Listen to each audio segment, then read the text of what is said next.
initiative done in collaboration with Boehringer-Ingelheim and Ashoka, who have come together to form the Making More Health program, which has a large portfolio of companies, including Jacaranda Maternity, CDMS, and MDoc. Throughout this presentation, the various presenters will ask to Brian, who is coordinating the slides, to move the slides forward. So please don't be surprised by that. So Brian, could you move to the next slide?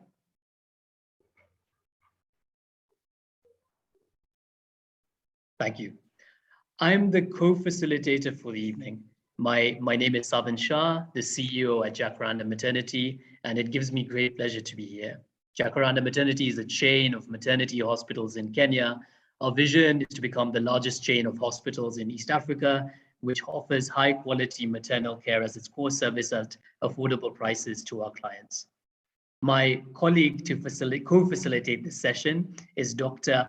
Aima Owagboye, clinical lead at MDoc, a digital health company providing integrated self-care support for people with regular and chronic health needs.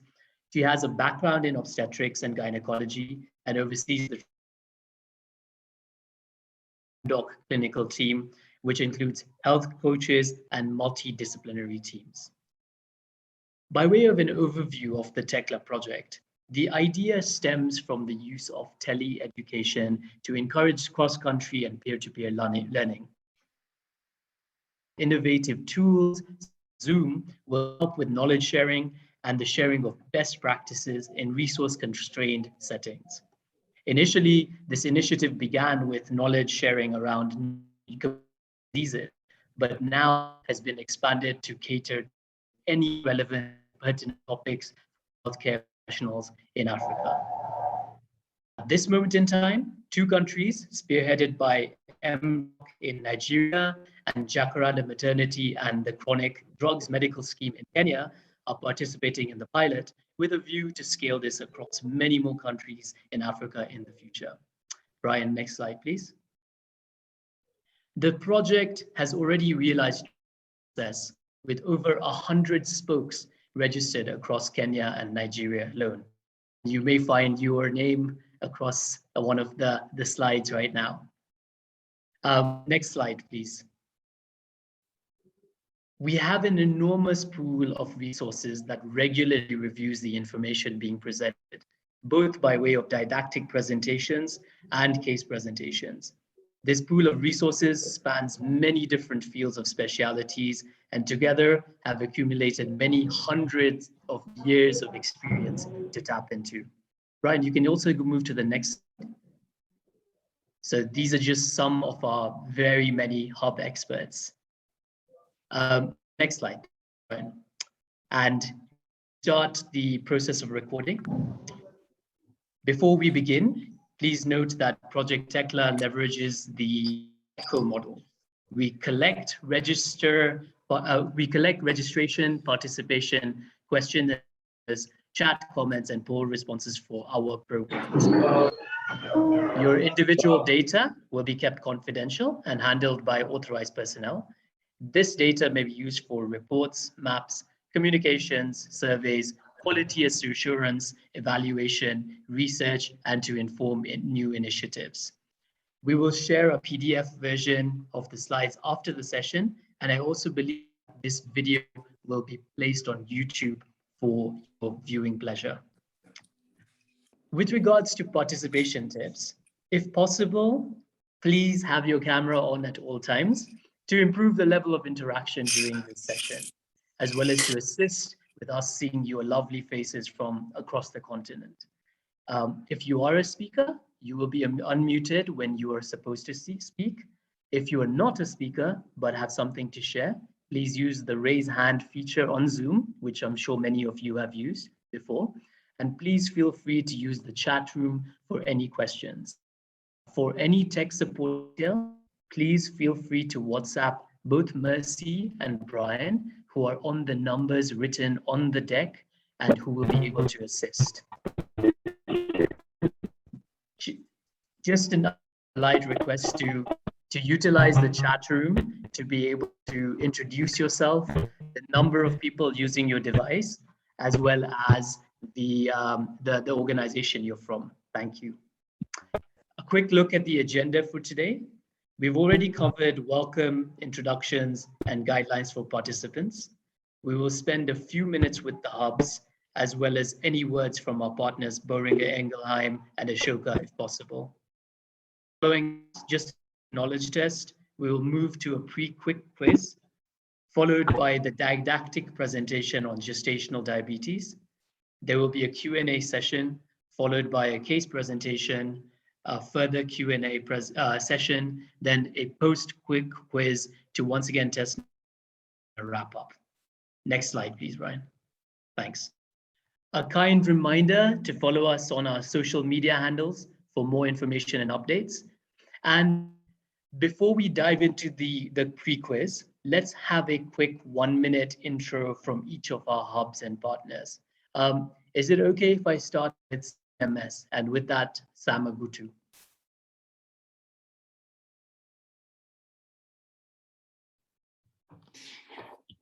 Good afternoon. Thanks, Savan, for the introduction. My name is Sam Agutu. Sorry, let me just.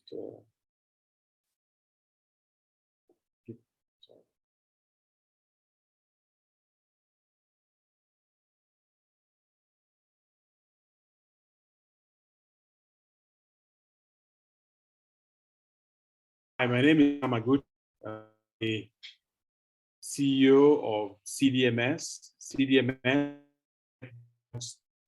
scheme. We are really, thrilled to welcome all of you, particularly our partners from the Rural Private Hospital Association of Kenya, and CDMS is working together with RUFA, and mainly on 2 areas. One is to improve access and affordability of medication through an e-commerce platform called TibaNet that's enabling hospitals to aggregate their demand and then favorable prices for their procurement. And the other area is this tele-education, TeCLA, where we expect to be able to disseminate knowledge and to bridge capacity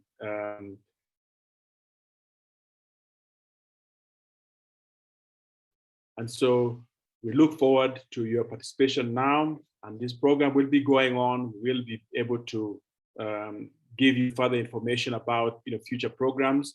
Thank you very much. Welcome. Back to you, Sam. Thanks, Sam. I'd love an introduction by MDoc, either Neka, if she's available, or Adora, who is available. Thanks. Thank you, Savan. Hi, everyone. My name is Dr. Neka Mobison. I'm co-founder and CEO of MDoc. MDoc stands for Mobile Doctor, but in fact, we really work on supporting people with chronic health needs and regular health needs on self-care support. We provide virtual self-care support through our coaching model backed by a multidisciplinary team of self-care specialists. Tele-education is critical for us in the sense that we partnered with the University of New Mexico back in 2016, actually, because we recognize the opportunity and the need across our continent to catalyze using innovative methods, an expansion of our capability in particular chronic disease management, but we've since expanded to other areas such as reproductive and maternal health. We are very grateful to have the support of Making More Health from Boehringer-Ingelheim and Ashoka to really have helped us in terms of the design concept for TeCLA, working in partnership with CDMS and Jacaranda. And it's a real pleasure to be with you all. We hope that this is a big opportunity for us to continue to expand our knowledge and capacity that in clinical management that will ultimately change the narrative for health for all the patients across the continent. Thank you. Thanks so much, Neka. Could I please also get some introductions from our partners, Boehringer-Ingelheim and or Ashoka? I mean, it would be great from both of them. Christopher, I don't know if you're there, and Nasser. And also, just before we get the introductions, please use the chat function. Let us all get to know who you are. Please let us know your organization. It would be wonderful also to see your faces. Thanks. Hello, everyone. Good afternoon. It's afternoon here in Nairobi. And thanks, Awan, for the opportunity again to interact with friends and colleagues on this channel. From Boehringer-Ingelheim, we are proud to be associated with this successful venture. This is the third lecture. The first one was hosted by MDoc. Jacaranda was next in the line. And no, sorry, CDMS was next in line. And today we have Jacaranda. So congratulations, Shawan, and your team. I think you are also just now launching your second unit in Nairobi. So I think you are really scaling the heights. Keep going. And the entire team that is handling the eco model TeCLA project. We see this project is going a long way in enhancing capacity building among healthcare workers within Africa, and reaching some of the unreachable or people that are out of reach is one of the targets. Developing all cadres of health professionals. Initially, the key for we realize that there's a lot more to health than just chronic diseases. So it's going to be widening up in the next coming months so that it can encompass all sorts of important health topics. So it's an initiative, a partnership. I should not actually forget Ashoka, who are on the call. Nasir is on this call, representing Ashoka, a collaboration initiative that is aiming at impacting society through this type of innovation. We are pleased to be here, and we expect that this lecture will be smooth and successful, just like the other two. I think we'll be more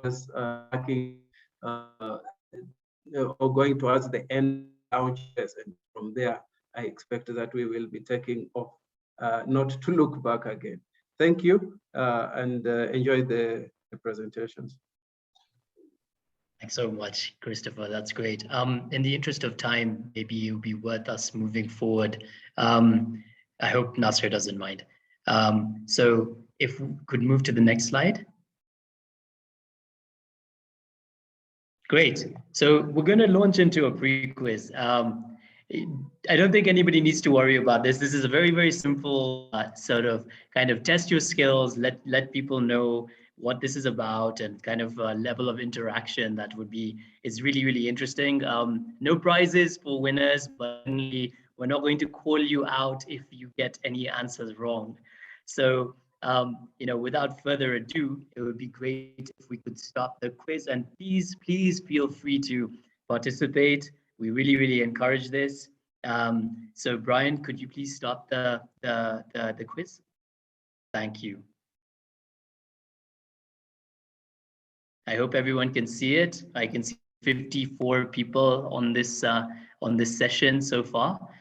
Please feel free to start participating, and we'll stop the clock when we get a quorum of participants.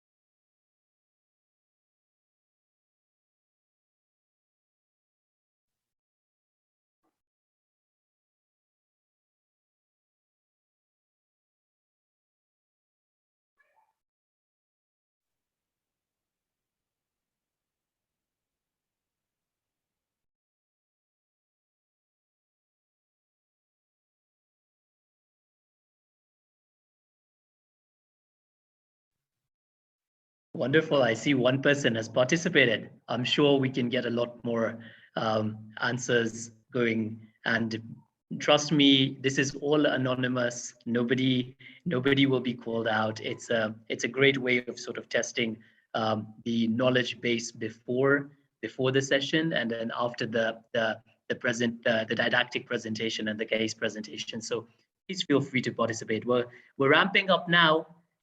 It's fantastic. I can see already we've got 4 people who've participated. So keep going. We can do this.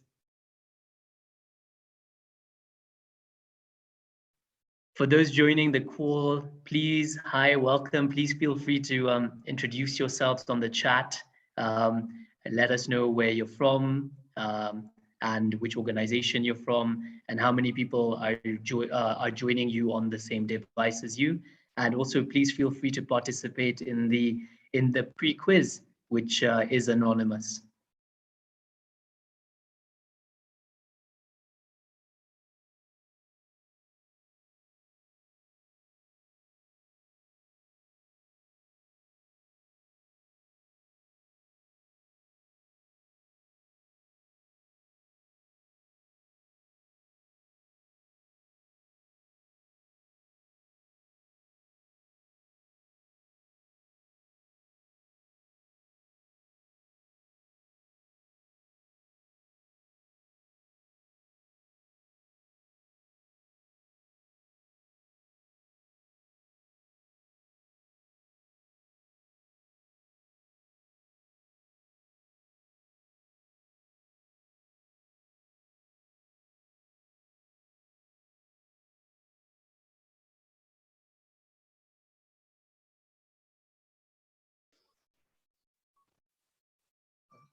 Why is he not talking now?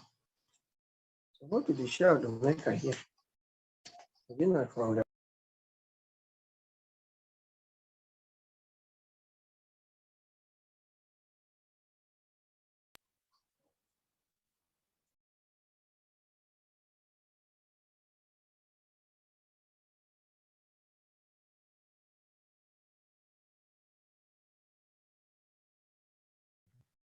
Great. So far, we have 25 participants. This is really ticking up nicely. We'll give it a few more.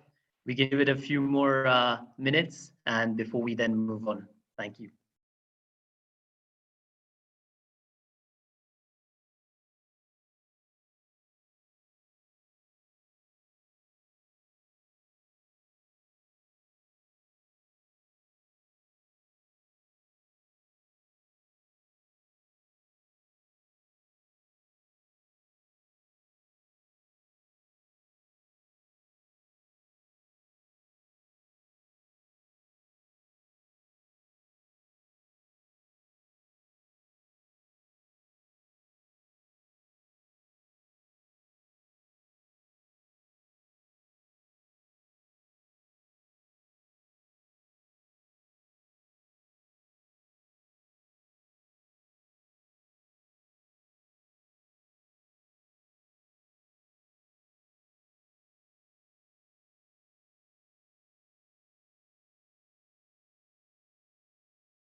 Great. We're seeing already almost 60% participation. Just a couple more minutes, everybody. To those who are joining, hi, everyone. Welcome.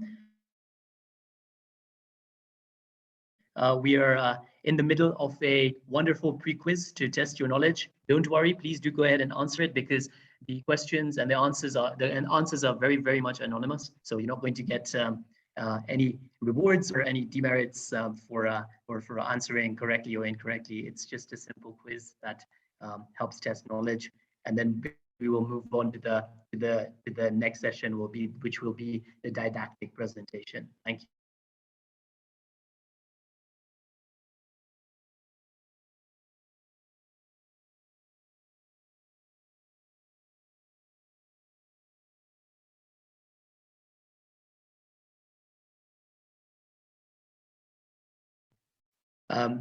I've also been reminded that if you do want to do the quiz, please click on the poll button to do the quiz. Thanks. Thank you, Nasser, for that reminder.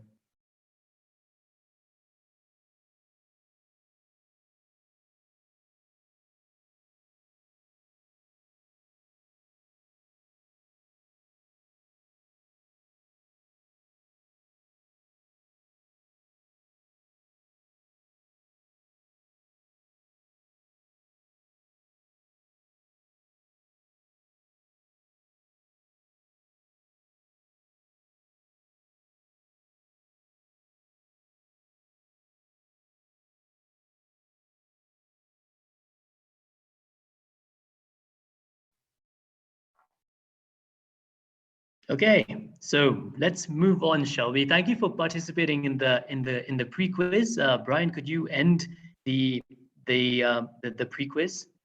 Thank you so much. And maybe then what we can do is move on to the case presentation. So move to the next slide. Thank you.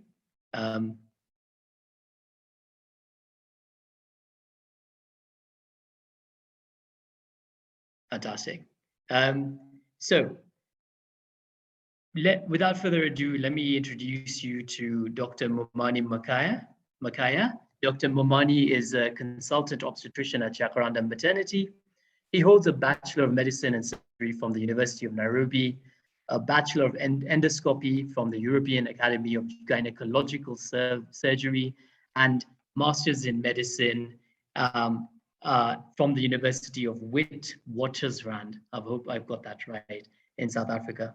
He's also a fellow of the Obstetricians and Gynecologists of South Africa, FCOG, and a licentiate of the Medical Council of Canada. Dr. Makaya is a seasoned educator, having taught in both local and international universities. Over to you, Dr. Momani. Thank you so much. Good afternoon, everyone. And I don't know if it's afternoon for everybody with us, but it's here. So welcome to the presentation. And I'm just going to be giving a brief talk on gestational diabetes. The acronym goes by GDM. So just as an introduction, there is a high prevalence of diabetes globally, high prevalence of that. Previously in the developing world, Kenya included, I'm sure most of the developing world, we had lower rates than in the developed world. But we've noticed that these rates are increasing, in fact, more markedly in the developing world. Just to give you some rough statistics from WHO, in the 1980s, we had about 100 million cases of diabetes globally. Now we have about 400 million.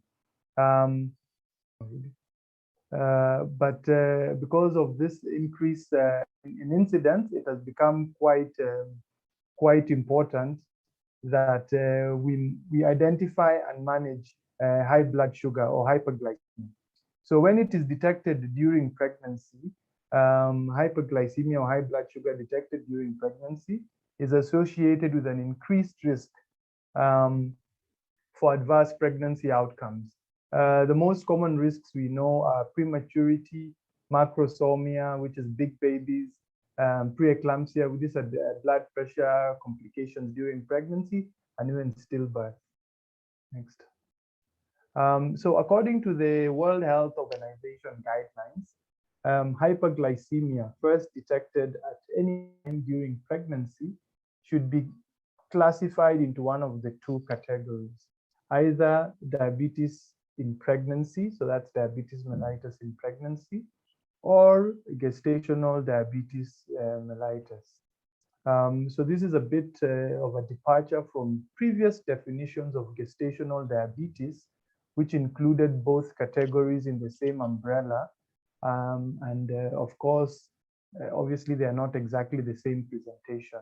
So that umbrella, previous one umbrella definition was considered to be a bit too wide because there's a bit of a difference in the management of those two conditions. So right now we have either diabetes in pregnancy or gestational diabetes mellitus.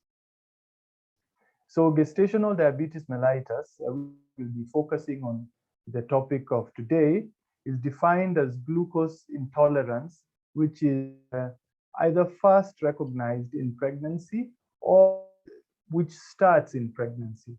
So for some people, they've measured their sugars prior to pregnancy, and if they find that they have glucose intolerance or high blood sugar during pregnancy, this would be gestational diabetes mellitus, or if it's just first recognized and it was never known to be there before.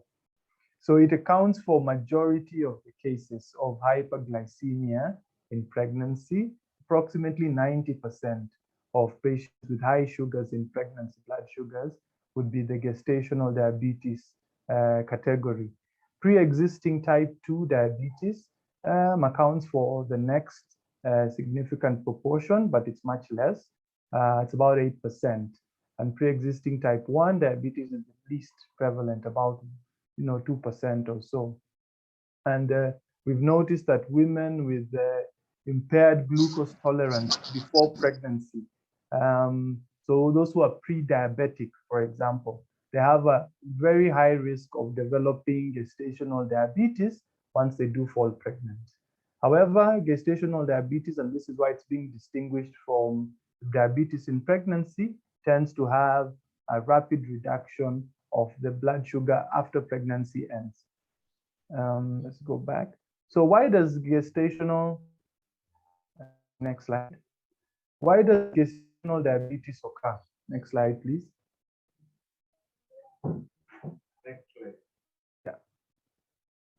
Go back. So next. We were there. Next again. Yes, so we are talking about why do people end up developing gestational diabetes. The exact etiology is not known. However, there's a significant contribution to the development of this condition from insulin resistance. So resistance tends to happen in pregnancy because it is thought of the hormones that elevate during pregnancy, most especially human placental lactogen, cortisol, estrogen. These are pregnancy-associated hormones. As they rise during pregnancy, they tend to disrupt the usual action of insulin on the receptor, and thus making it less effective. So that situation is known as insulin resistance. So usually the pancreas in the body will respond secreting more insulin, right? Because it's not working as well, will produce more of it, sometimes up to 3 times as much. Sometimes this process does not actually according to how we've described. And then in this case, of course, because the insulin is not working as well, the blood glucose will rise, and then we have this gestational diabetes resulting. Next. So according to the WHO, remember we said hypoglycemia in pregnancy can either be gestational diabetes or diabetes per se in pregnancy. So the latest guidelines were developed in 2006, and for the diagnosis of diabetes in pregnancy, any one or more following criteria, if any of them are met, that would be diagnostic of diabetes in pregnancy. So the first is a plasma glucose of 7 or above, 7 moles per liter or above, a 2-hour plasma glucose of 0.1 millimoles per liter or above, following a standard 75-gram glucose load, or random plasma glucose of 11.1 or above in the presence of diabetic symptoms. So if the patient is complaining of, increased thirst, urination, and you do a random plasma, which is 11.1 or above, that would be diabetes in pregnancy. Next slide. This is a bit different from gestational diabetes. So WHO states, according to their recommendation, that the diagnosis of GDM or the gestational diabetes mellitus are probably referred to it as GDM as we continue. So any of the following categories would meet that threshold of diagnosis. So a fasting plasma glucose of 5.1 to 6.9 millimoles per liter. Remember, as we get to 7, that's diabetes, right? There's an extra category here WHO included for gestational diabetes mellitus, and that is a 1-hour plasma glucose of 10.0 millimoles per liter or above, following 75-gram oral glucose load. Okay, so we should remember that is not a 1 hour glucose is not a standardized way of diagnosing diabetes in pregnancy, but for gestational diabetes mellitus, it's a criteria for making that diagnosis. And lastly, a 2 hour plasma glucose of between 8.5 to 11.0 milliliters per liter, following a standardized 75-gram glucose load would meet the criteria of gestational diabetes mellitus. Above 11, again, that becomes diabetes in pregnancy. So there's a bit of a distinction there, and it's good to note those cutoffs. Next slide. What about glucose in the urine or glycosuria? So occasionally, of course, for those who work in the antenatal clinic, we have seen in occasional patient samples glucose in urine. Is this problematic? Is it not problematic? Well, it depends. So why might glucose appear in the urine during pregnancy? This is because of an increased filtration by the kidneys of glucose, right? So it will filter the glucose from the blood. Usually it's able to reabsorb when someone's not pregnant all the glucose back. So glucose should not be filtered into the urine. In pregnancy, the filtration capacity exceeds the reabsorption capacity. And sometimes you find glucose being present in the urine. So it's not always indicative of a problem. However, the red flags when you have glycosuria or glucose in urine include when you have it when someone is in a fasting state. That could be necessitating further investigation, or before the 20th week of pregnancy, because by then we know that the insulin resistance has not really kicked in and the GFR has not changed too much. So if glycosuria or glucose in urine appears before 20 weeks, you might need another look, investigation, or if it happens twice or more after the second half of pregnancy, which is 20 weeks or later. So in case someone is maybe suspecting that the glycosuria could be indicative of gestational diabetes, that should necessitate a diagnostic test, which is the oral glucose tolerance test, OGTT, which can be done later. So who is at risk of developing gestational diabetes mellitus? We need to know who are the risk, what the risk factors are, because of course not every pregnant mother will develop gestational diabetes. So the risk factors, the common ones that we know that everybody should have at the back of their mind is being overweight or obesity, having especially a BMI of above 30 kilos per meter squared increases the risk of GDM. A family history of diabetes, relatives like first-degree relatives, parents, siblings, a previous history of gestational diabetes. So if someone has been pregnant before they had gestational diabetes, the next pregnancy, they tend to have a high risk of that recurring. A previous birth of an infant weighing 4 kilos or above is a risk factor for the next pregnancy. Unexplained stillbirth, so stillbirths that the cause is not known, or unexplained fetal malformations. You also have, for those patients, if they've had such a history, then that's a higher risk for GDM. Those above 25 years of age, those who've had impaired glucose tolerance or pre-diabetic, they've been diagnosed as being pre-diabetic before pregnancy, and of course some medical conditions like polycystic ovarian syndrome, pre-pregnancy can lead to an increased risk of developing gestational diabetes mellitus. So based on that, who should we test? Because if we've identified the risk factors, who should we test? So number one, the testing should be done between 24 weeks to 28 weeks of gestation. And there are two protocols that are utilized globally. There's the first one, which is the universal screening. So everybody gets a test for in the universal screening. Every pregnant mother gets screened or assessed to see if they have gestational diabetes mellitus. Most other places don't do it. However, Jacaranda, we also, because we've been fortunate enough to have the support, we also do utilize the universal screening. However, targeted screening is the other second option. So this one would be based on the risk factor. Okay? So this is what most jurisdictions globally, that's the approach they use, targeted screening. Maybe it's logistically more feasible and maybe cost-wise as well. And there's nothing wrong with that as well. So if one is to approach the targeted screening or the targeted testing, this would be, you would want to identify the women who are at a higher risk of developing gestational diabetes and test those. And if they're not high risk, don't test. So you need to remember the risk factors that we just mentioned in this slide. I'll just repeat some of them. Previous macrosomia, previous stillbirth, a history of diabetes in the family, any medical issues like polycystic ovarian. Patients have that type of history, then they're set aside for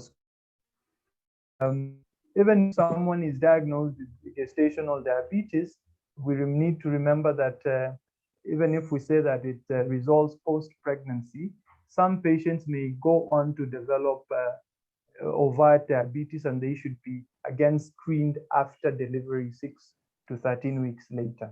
Next. So why are we screening? Why are we talking about risk factors? Does it improve pregnancy outcome? Does the treatment of GDM improve pregnancy outcomes? The answer is yes. Treatment results in a statistically significant decrease in a number of complications, right? The most common decrease when you treat is macrosomia or large babies. Large babies usually tend to have more problems during childbirth and a little bit after delivery. So when we treat high blood sugars or hyperglycemia or gestational diabetes, we reduce that risk.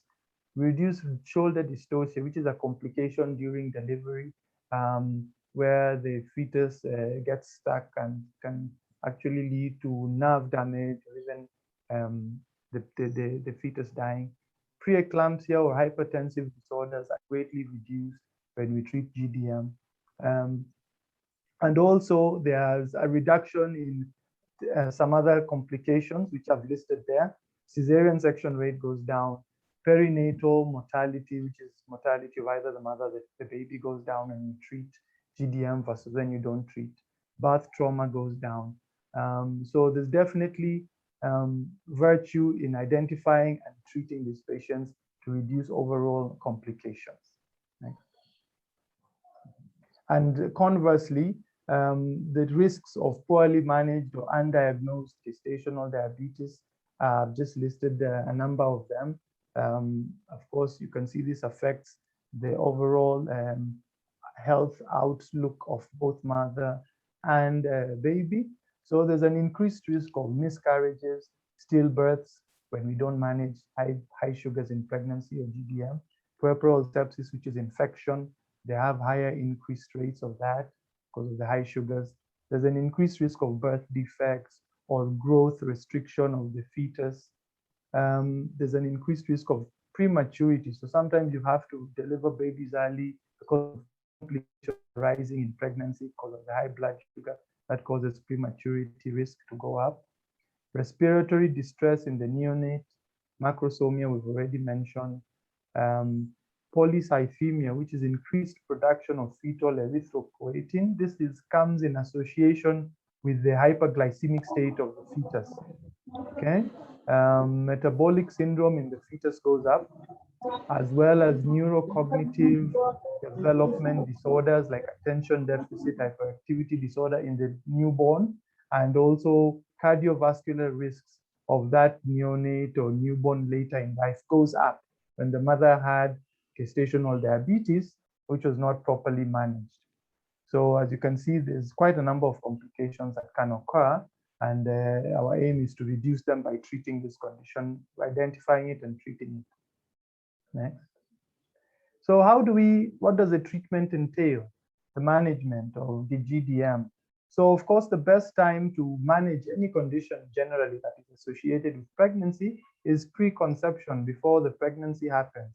As regards to gestational diabetes mellitus, maybe this may be applicable in a mother who previously had it before, is planning to get another baby in future. So preconception counseling comes in here, right? So we've seen from studies, we know from data that preconceptual sugar control has been most significantly linked to a reduction in birth defects and miscarriage. So it's even more important than controlling the sugars after pregnancy, pre-pregnancy, right? This can be achieved, achieving that sugar control can be achieved by lifestyle modifications, diet, exercise, optimizing one's body mass index, and also as one is planning to fall pregnant preconceptually, taking conception up to about 12 weeks. This reduces significantly the risk of neural tube defects, which is a defect of the nervous system, and this is usually higher in people with high blood sugar in pregnancy. So giving that folic acid definitely helps in the outcome of the fetus. And we're targeting glycosylated hemoglobin or HbA1c of below 6.5 pre-conception, okay? Usually advising the mother-to-be to delay conception if her HbA1c or glycosylated hemoglobin is high, because that would be associated with a higher risk of complications in pregnancy. So those are the parameters of what we would look at preconceptually, right? Antenatally, so the pregnancy is already ongoing. What can we do in our management, in our arsenal of management? So in patients who've had a previous history of gestational diabetes, we advise early screening in the next pregnancy. So remember, we said the testing usually happens 24 to 28 weeks at that gestational age. In patients who've had it before, we want to test them in the first trimester just to catch it early if it is there and start treatment earlier if it is there. Of course, if it's normal, we still test again at the usual interval of 24 to 28 weeks, right? And for those who are diagnosed from the screening, nutritional advice is paramount. All women need to be referred to a dietitian once the diagnosis is made.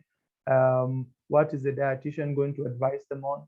Well, of course, they'll make a meal plan, but the main thing is to focus on you taking low glycemic index foods that usually maintain the blood glucose, does not spike it too much. Also, as part of the management, before we move to medication, is advising on exercise, moderate exercises. That tends to stabilize the blood sugar. Not strenuous activity, just maybe walking for 30 minutes is enough. And then all these mothers usually need to be educated on self-monitoring of their blood glucose. So once the diagnosis is made, it doesn't end there. We have to train this mother. How are you going to check your blood glucose at home? So they need to be taught on self-monitoring of their sugars. And the targets we use are the same for diabetes in pregnancy and gestational diabetes. Next. Metformin, so this is a blood sugar lowering drug. The threshold to use it in gestational diabetes is low. So usually we recommend adding metformin if the blood glucose targets have not been achieved within 1 to 2 weeks of diagnosis. So usually you start by diet, exercise, modify your meal. The mother is testing her sugars daily. If within 1 to 2 weeks her sugars are not optimal, metformin is recommended, right? How do the mothers test for the blood glucose levels? Usually it's a fasting test and a 1 hour postprandial test, okay? So if metformin is either not applicable in this mother, if it's contraindicated or she can't use it, or there's insufficient control of the blood sugar, we add on insulin as well. And of course, the blood sugar monitoring still needs to be done. The intervals are a bit more often with insulin because of the risk of hypoglycemia. So the regimen is usually a fasting blood glucose test pre-meal so that someone can know how much insulin to estimate to give, 1 hour post-meal and bedtime to avoid, of course, hypoglycemia at night. And the targets we're looking for our plasma glucose or blood glucose, we're looking for, when we are managing gestational diabetes mellitus, we are aiming for a fasting sugar of below 5.1. That's WHO cutoff for 5.6 if they're using the NICE guidelines, right? 5.1 to 5.6 below that fasting levels. A 1 hour postprandial, that's 1 hour after a meal, of below 7.8 millimoles per liter. For 2 hours postprandial level, so if she either checks 1 hour later or 2 hours later, can be either or, of 6.4 millimoles per liter. So you want the levels below that to say you're maintaining the sugar within optimal levels, right? Remember, patients who are on insulin can't lower their blood glucose too low, so they should always try and keep it between above 4 millimoles per liter to avoid hypoglycemia. And a lot of people recommend measurement of glycolated hemoglobin. Well, that should be done in select cases. It shouldn't be done routinely, especially in the second and third trimester. We should more rely on daily testing. What about ultrasound? Ultrasound is very valuable in management of mothers with gestational diabetes mellitus. Usually the first ultrasound is 20 weeks to detect for malformations, 20 to 24 weeks. And then we recommend doing a 4-weekly scan, 4-weekly ultrasound to just measure the fetal growth. Remember, we said there's a risk of maybe high macrosomia or excess fluid, amniotic fluid. So 4-weekly ultrasound measurement to just monitor how the fetus is growing and the amount of fluid around the fetus is usually recommended.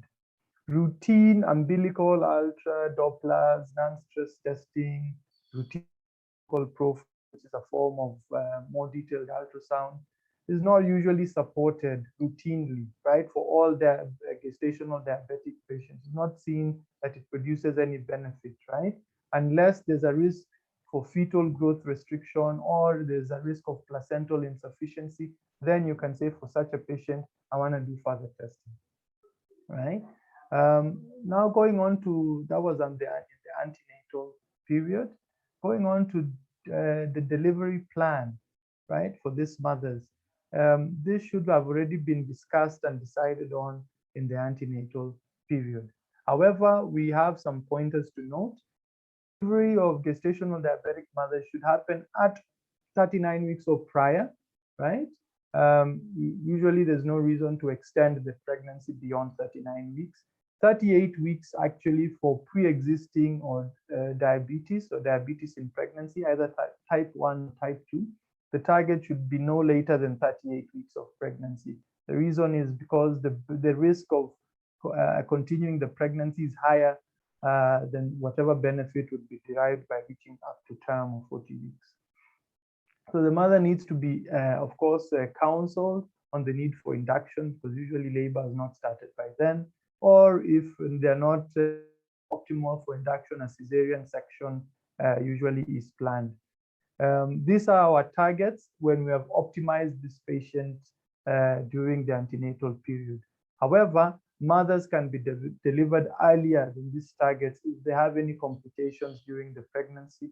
Most commonly, if they have things like growth restriction of the fetus, or whatever, maybe an organ damage is happening, we might deliver those mothers earlier, right? And we do know that just having gestational diabetes mellitus or diabetes in pregnancy should not be a contraindication to trying to deliver normally after a cesarean section, unless, of course, macrosomia, which is a big baby, unless that is diagnosed. And while we're talking about macrosomia, a lot of times it's diagnosed on ultrasound.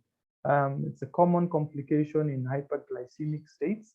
So if on ultrasound, a mother has been diagnosed having a macrosomic fetus, she needs to be counseled on the risks versus the benefits of either vaginal delivery or doing a planned cesarean section, okay? Neonatal facilities need to be available during delivery of this mother's gestational diabetes, because people need to be prepared for any neonatal complications. Commonly, what we have is respiratory distress syndrome, neonatal jaundice, so those need to be adequately managed. The facility should have that.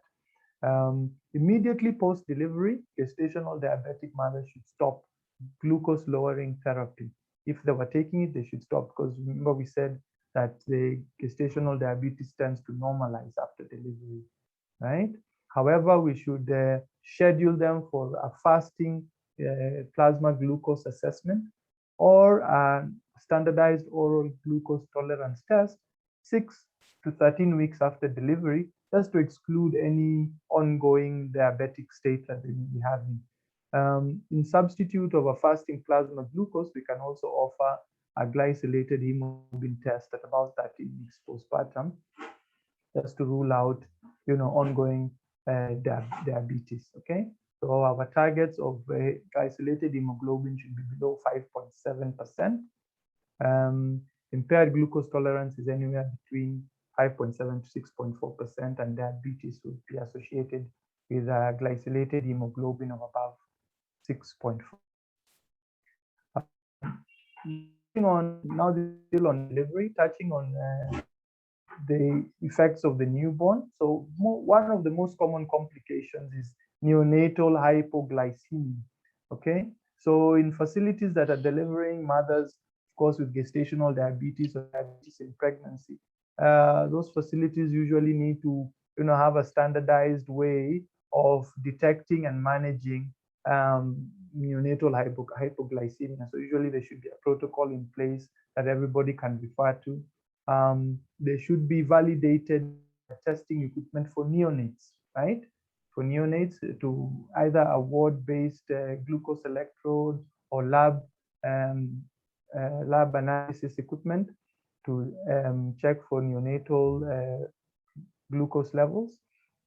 And because we're trying to avoid the hypoglycemia in the neonates, we should initiate breastfeeding within 30 minutes. Actually, it should be as soon as possible after delivery, and maintain that breastfeeding every 2 to 3 hours, just to avoid hypoglycemic states in the neonate. Never be shy to consider giving intravenous glucose or intravenous dextrose to the newborn if there's repetitive 2 consecutive readings of below 2 millimoles per liter, despite breastfeeding. Just is hypoglycemic, we should consider giving IV dextrose, or any neonate showing clinical of hypoglycemia, to confirm by doing a blood test. It's always appropriate to add on intravenous glucose to avoid neonatal problems.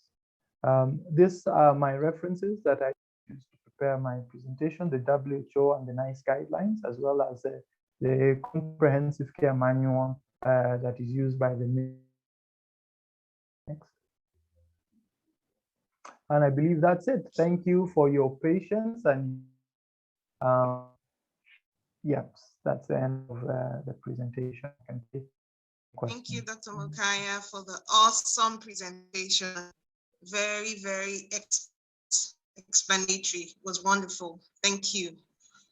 So I think we will take a few questions now, and then we can go on to the case presentation. So this question is from, forgive me if I don't pronounce the name rightly, Bhupendra, right? This question from Bhupendra, she's asking, she says, very informative presentation, and she wants to know what happens if a patient is diagnosed in her second trimester. I'm not sure if that question is explicit enough for you. Yeah. Yes. Okay. Well, please. That's when most patients will be diagnosed in the second trimester, because that is 24 weeks. Usually that's about the second trimester. If they're at the point at which they're diagnosed, we need to manage, right? So the management will include normalizing the high blood sugar as fast as possible, either with, sometimes it's achievable with the exercise and diet changes. Maybe they've been taking too much soft drink or whatever it is. But with quick addition of medication if diet and exercise are not healthy. That avoids any subsequent complications. And because we know that this is a repetitive state, or can be a repetitive state, in the further pregnancies, we want now not to diagnose the person in the second trimester, which is the middle of the pregnancy, but we want to diagnose them earlier, even in the first trimester. So that's why we test. Usually nobody gets tested in the first trimester unless they've had it before. So most diagnoses actually happen in the second trimester. I hope that has answered the question. Fantastic, thank you. So I was just going to say, I jumped right on. Wanted to get you to delve into those questions. So my name is Malohi Uwagboy, and I'm the clinical lead for MDoc. So yes, we have more questions, many more for you, but I think we'll just take a few first. So this question is also from myself. So just for a woman who delivers at, she has a previous history of intrauterine fetal death at say 36 weeks in her last pregnancy. And now she's pregnant again. There's this, fear in a gynecologist's mind. Should I deliver earlier? Because I can see you recommended for a woman with diabetes to deliver at 38 weeks.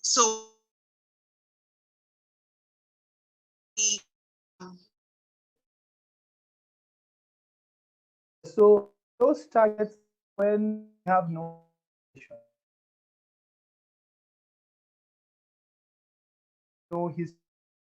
histories before, they aim for 30. The presence either current pregnancy or even previous complications, of which a previous intrauterine fetal death is a very serious complication. So a patient like that does not fall into the no complication range. So if someone has had a previous intrauterine death, let's say at 36 weeks, then usually in another pregnancy following, we do not want even to get to that 36 weeks. We want to deliver 1 week before the gestational age at which the intrauterine fetal death occurred.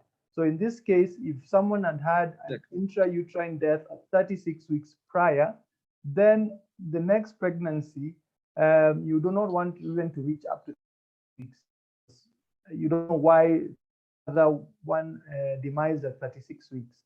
So maybe with adequate administration of steroids to optimize the fetus as it would be recommended, and delivery a little bit earlier than when the previous intrauterine death occurred. That would be the advisable way to approach it. Thank you so much. So this is related. I was asked, still to say, what if a woman is going to have a cesarean section? So if she and is going to have a cesarean section, what happens? So this is a bit like the first question you asked, and it's from Habibat, right? Yes. Okay. I think my connection broke a bit, but I think the question is relating to if a woman has had a C-section, if she wants to have one. So she's going to have a C-section, and then she was diagnosed with diabetes in her second trimester. Sure. So depending on how we manage the diabetes second trimester, right? And if we monitor the blood sugars, we monitor the fetus by doing ultrasound, and the fetus is growing well, there's no growth restriction, there are no other conditions we can see, then we can schedule this C-section either at 38 if there's no complications during the pregnancy, or slightly. So the C-section can definitely be done. Not all women qualify to be induced and deliver normally.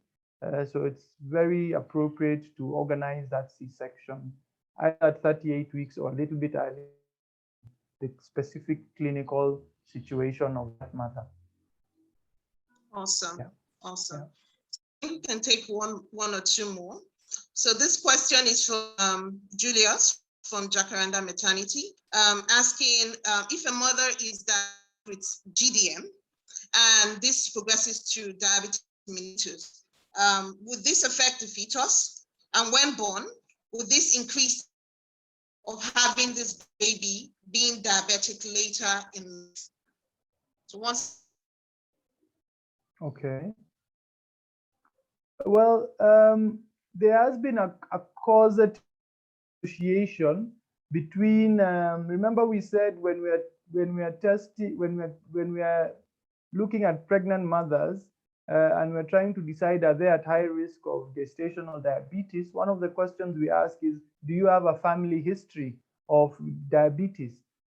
So the same applies for mother who is diabetic and passing on the risk to her offspring. So there is a slightly higher risk of the newborn developing diabetes later in life in someone who has had gestational mellitus compared to someone else who delivers a child, they did not have gestational diabetes mellitus, they did not have diabetes in pregnancy. So the answer is yes, the risk passes on to the newborn. There's a slightly higher risk. Awesome. Thank you. So one more, and then we go on to the case presentation. This is from, says, another quick question. Is HbA1c a right test for detecting GDM, as the test detects a 3-month glucose control? Also from Bufidera, yes. Okay, HbA is not our go-to test for detecting gestational diabetes, GDM. The standard way to do it is to do our standardized oral glucose tolerance test. So in pregnancy, unless you really have maybe you're monitoring the sugars and you cannot get reliable daily sugar monitoring, is when someone may be having an argument to use HbA1c measurement to see over as the blood sugar alcohol. But it's not our first test to do, either for diagnosis or even for checking the management or the response to treatment. It wouldn't be the first test, no. Shouldn't be the first time. Yeah, it's a standardized AGTT. Thank you so much for that. Another question is, I guess, why for who have had gestational diabetes, right? Right, being good for the infants within the first hour of her having delivered to prevent the complications like neonatal hypoglycemia. So for the mom, does it really do anything for her blood sugar control, for her to, it can serve to encourage them. Does it control her for her to begin breastfeeding immediately? Yes. Yes, the breastfeeding is beneficial both to baby and mother. So women who start breastfeeding and continue breastfeeding, not only do they maintain their blood sugar better, they also tend to, a lot of times you may find some mothers gain some weight during pregnancy. It also helps them return to their pre-pregnancy weight a little bit quicker when they regularly breastfeed. And of course, there's benefit in also optimizing the mother's blood sugar. However, that said, even if breastfeeding does not occur, the case of gestational diabetes per se, usually after pregnancy ends, the elevated sugars decline by themselves. But definitely, there's an added advantage to the mom as well with breastfeeding. Awesome. Yes. Excellent. So we'll be calling you back, Dr. Mukaya. So please just hold on. I think we can move on to the case presentation, but thank you so much for the excellent lecture. Thank you. Thank you. Thank you.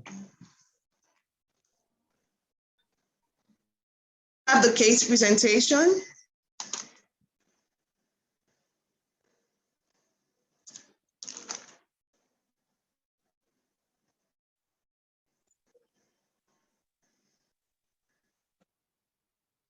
Awesome, thank you. So introducing Dr. Daniel Okech, who will be taking our case presentation today.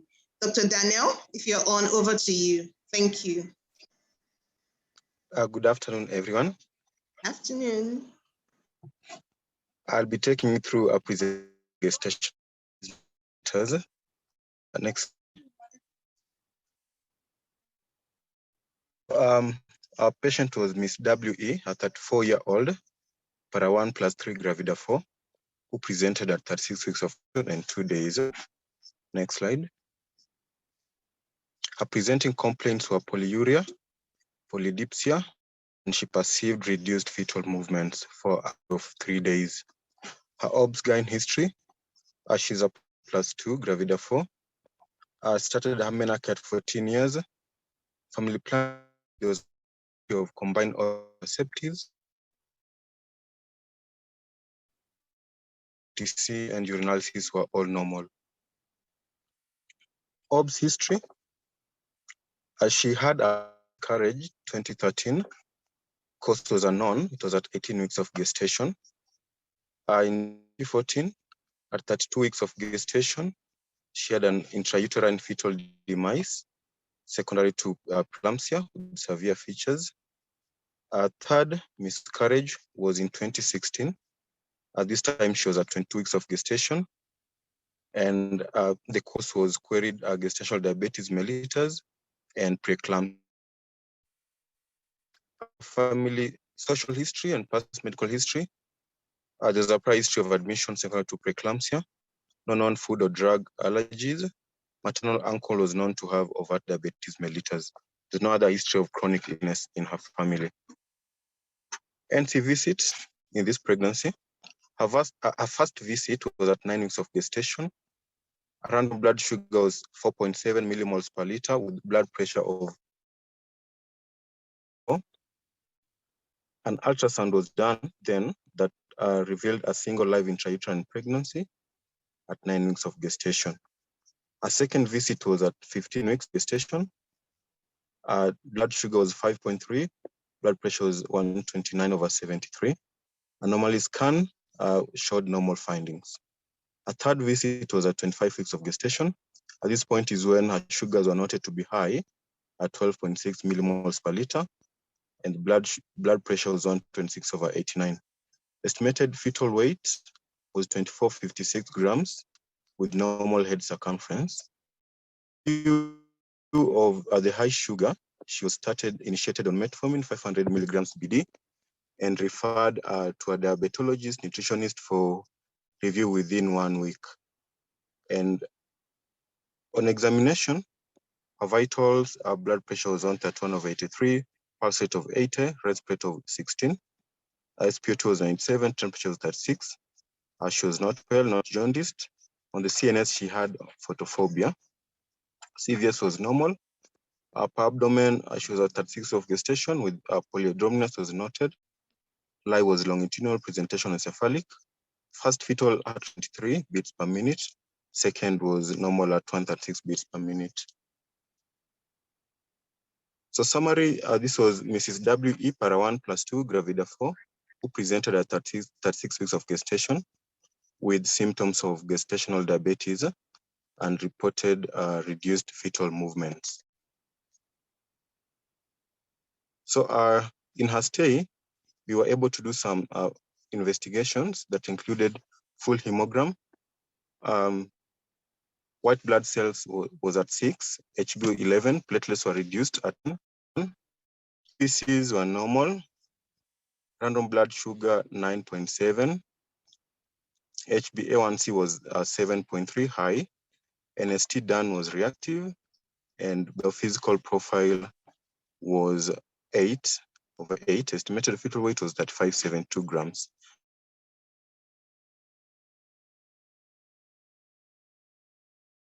In view of the high sugars, labor was induced and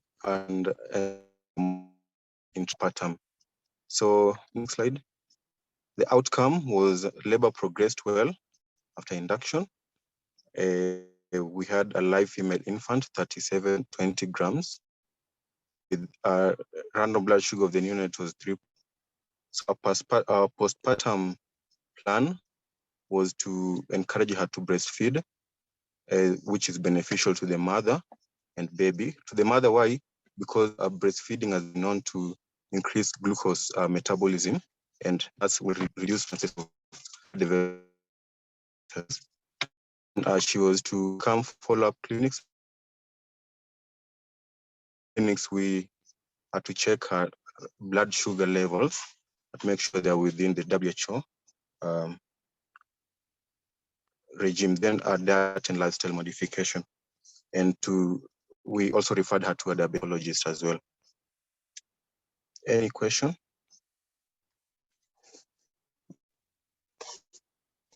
Thank you so much, Dr. Okech. And if we have any questions for Dr. Okech, please feel free to or raise your hands. We would unmute you and you can ask your questions. So if there are any questions on the case presentation, please feel free to ask. So thanks again, Dr. Okech. Wonderful presentation. So back to you, Dr. Mukaya. Sure you can hear me. Yes. So just some questions here. So want to know your on the use of the anomaly scan for women who have gestational diabetes, because I see it's one of the management options or steps towards management you listed in your presentation. But some gynecologists would say they would want to do an anomaly scan for only women who have had pre-existing diabetes and not for those who have gestational diabetes, given the timing for both of them. And given the fact that, we're in a low resource setting. So would you say it is as important for those gestational diabetes as it is for those who have chronic diabetes? Yes. Okay, great question. Yes, well, because remember, an anomaly scan is usually done from 20 weeks of gestation, ideally, maybe up to 24 weeks of gestation, right? And we said that gestational diabetes will be diagnosed at 24 weeks to 28 weeks. So you find that an anomaly scan typically will happen at a time period before gestational diabetes is typically diagnosed. So you'd find that it is actually it's more commonly done in mothers who either had pre-gestational diabetes, so they were diabetic before pregnancy, so they get the scan, or in patients who've had previous gestational diabetes in a previous pregnancy. So in the subsequent pregnancy, remember we said you can test them earlier, even in the first trimester, you can do the anomaly scan earlier. At Jacaranda, we do an anomaly scan for all mothers diagnosed with gestational diabetes. This, of course, cannot be replicated everywhere else. So when someone looks at their resource availability, we cannot say that you must do an anomaly scan on every gestational diabetic. However, whenever possible, especially if it's diagnosed at that 24-week period,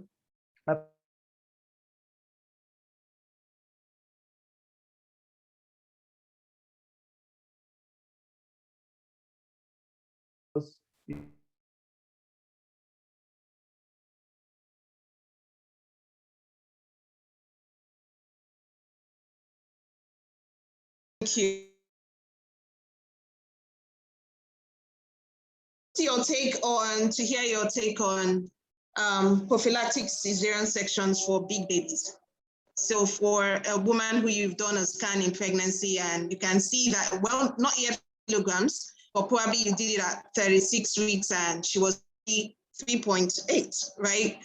Do you, in such situations, you do a prophylactic cesarean section in quotes? Yes. Well, that should be considered. Because remember we've said ultrasound diagnosed macrosomia. So if someone towards 36, 37, going towards 38 weeks, the baby looks quite large on ultrasound. You look at the mother's obstetric history. So if she's had successful deliveries before, then you can counsel her about her options. Her options is either to try and deliver normally, and she needs to know that there might be complications of shoulder dystocia or obstructed labor, whatever. But of course, if you look into her previous history and she's delivered maybe you know, somewhat large babies before, then you can try and go for it. However, sometimes a cesarean section may be considered less risky, especially if this maybe she has no history of successful delivery prior to this pregnancy. So with proper counseling, weighing the risks of trying to deliver normally versus the risks of cesarean section, that can be given to the mom. And based on the mother's other obstetric parameters, a C-section definitely has a role, a prophylactic one, to try and avoid the complications that come with large babies and normal delivery. Thank you. That's Dr. Mukaya. So please ask everyone to please put on your videos if you can before we move on to the post-quiz shortly. It would be nice to see all our faces. Thank you. So maybe while we're doing that, just one more question, and then please, if we can start putting off the take on, do you think there's room for TOLAC, trial of labor after cesarean section for diabetic moms, or it's a no-no? Yes. Yes, so I touched on that. I'll just want to again. So it should not be an automatic no. The recommendation is you assess the mother, right? But remember, we said if there's a risk of macrosomia, so if the baby is large, then a trial of SCAR is not recommended. But if there's no such risk, then we cannot just exclude it outright. So the answer is it's not a no, but it's a no with conditions. The main condition being is macrosomia suspected to be there, because that just makes the trial of SCAR a little bit more challenging. Awesome, thank you. Habibat says, please can we have the post quiz up? And yes, please can we put on our cameras for a pic? So Dr. Mukaya, Habiba says, thank you, Dr. Okay, so this is to Dr. Ketch as well. Says, thank you for invitation. This is from Habibat. Thank you so much, Dr. Mukaya. Yes, we'll take our post quiz now, and if you would run us through the answers when we are done. So everyone, the post quiz is on the screen. Please feel free to answer the questions just to see how much we've learned between now and when the lecture started. Thank you.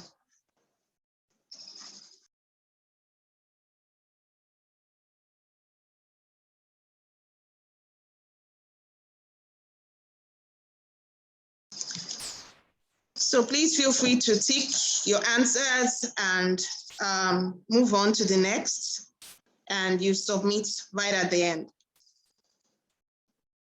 Thank you.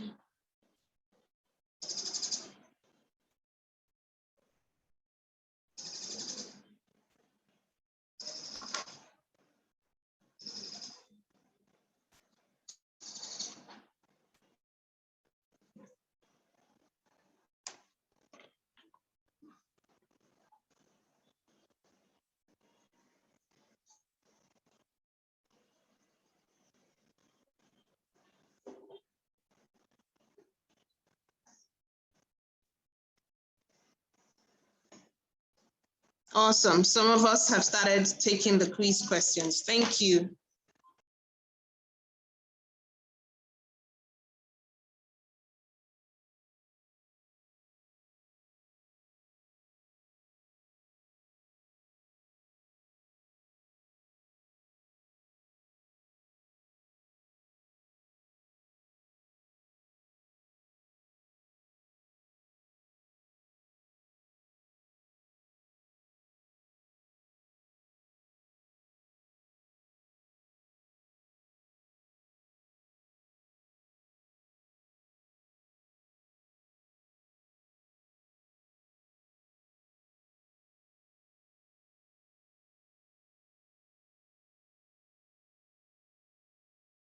So there's no, your names are not going to come out on this exam script, so please feel free to answer the questions, right?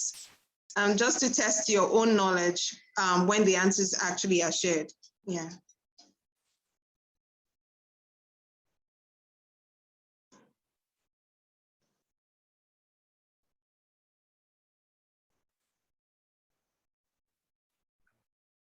Yes, I'd encourage everybody to and fill the quiz. It's only 7 questions.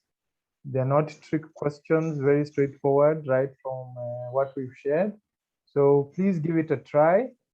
Please give it a try, and we'll just discuss the answers after most of you have submitted. Thank you. Thank you.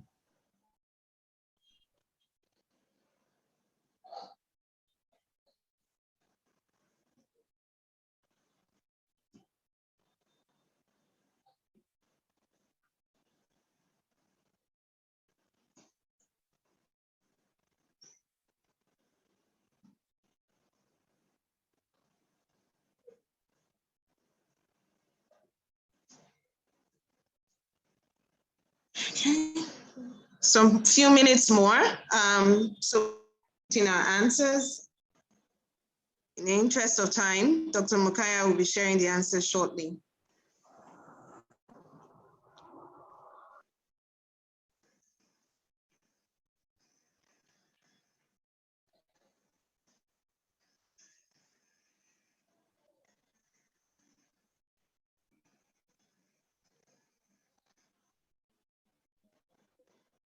I see a lot of us have answered. Well done.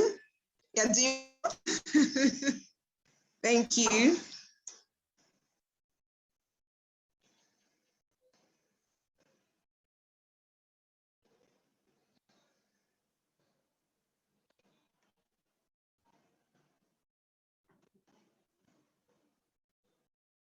So countdown to the end of the quiz. Tell him I want him to get somebody who will like. Thank you. 5, 4. The exam is almost over. 3, 2, 1. Hey, well done. Thank you. So Dr. Mukaya, can we take the answers to the questions? Sure, So sure. for question 1, I could So take the questions. Okay, yes, please. You want to go ahead, or do you need me to take the questions first? Whichever you're comfortable with is fine. Okay, yeah, you can take them, and I can just discuss the responses. Okay, that's great. Yeah. Okay, so for question 1, it says the prevalence of diabetes. So we are choosing the correct answer, right? So it says the prevalence of diabetes is static globally. The prevalence of diabetes is increasing globally. The presence of diabetes is decreasing globally, and diabetes has never been a public health problem. Okay, so nearly everybody correct. Globally, it is increasing, right? In some countries, the prevalence is static, but remember, we are talking about globally. So the correct answer is that the prevalence of diabetes is increasing globally, and most people got that right. Great. Awesome. Okay. So I see a lot of us got that right. So for number 2, it says hypoglycemia detected during pregnancy is associated with increased risk for complications mentioned below, except which one? Prematurity, macrosomia, optimal birth weight, stillbirth. Yes. So the answer to this question, it is optimal birth weight. So remember, hyperglycemia comes with complications, and all those other 3 are complications that come with hyperglycemia. Prematurity is one, macrosomia is one. So if macrosomia is a complication, which is a large baby, optimal birth weight cannot be a complication, right? Awesome. So for diabetic mothers, that's not one of the complications. So the right answer is optimal birth weight. Great. A lot of us got that right. We are doing well. So for number 3, says gestational diabetes mellitus is defined as glucose tolerance of variable degree with onset or the rest of that question I can't see fully. And then a woman with previously diagnosed diabetes is now pregnant. Okay, so the first question is glucose intolerance of variable degree with onset or first recognition during pregnancy. And the second is a woman with previously diagnosed diabetes and is now pregnant. And then diabetes occurring in twin pregnancy. And then a woman needing insulin treatment in pregnancy. So which is correct?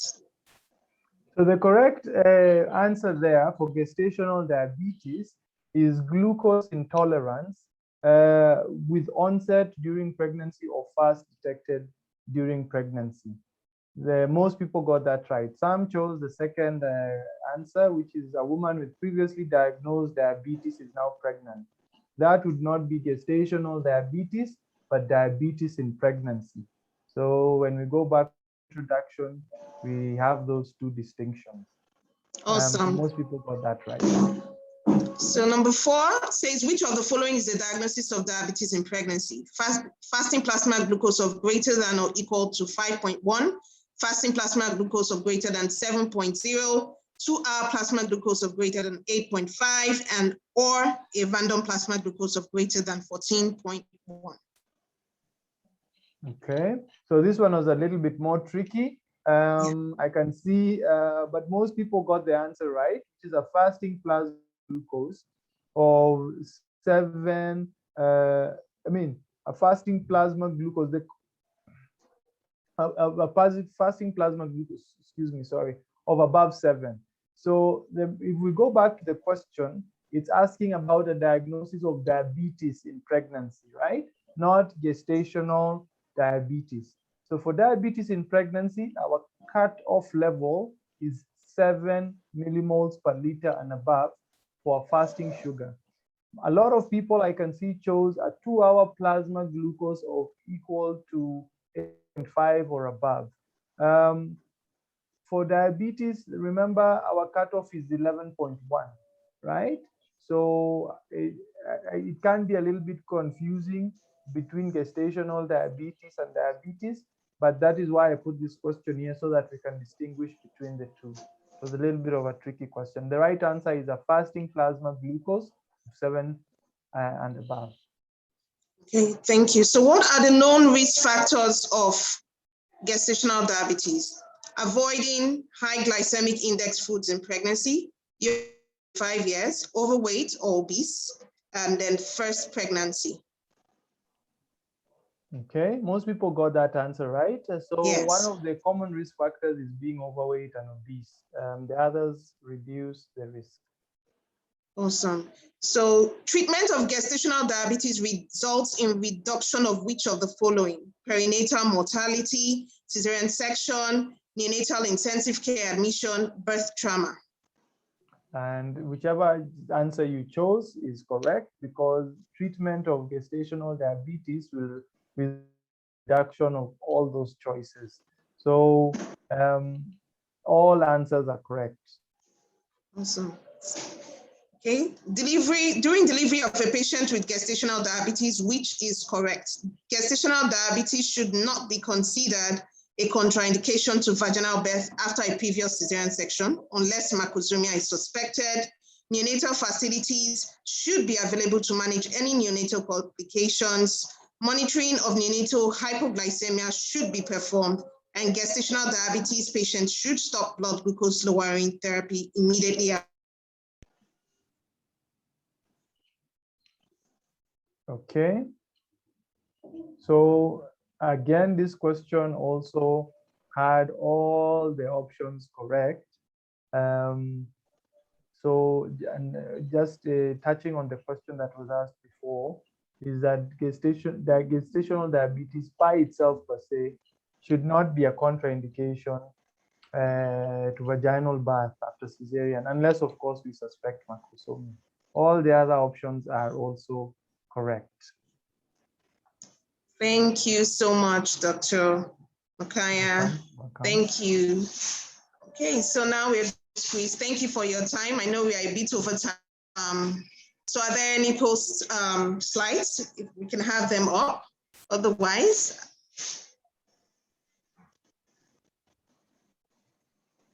So over to you, Dr. Okay, so I'll just take this. The Tele-education for Clinicians and Leaders in Africa holds on Thursday, the 16th of September, and the topic is cancer management treatment for men, women, and will be presented by MDoc Healthcare, and the time is 4:30 p.m.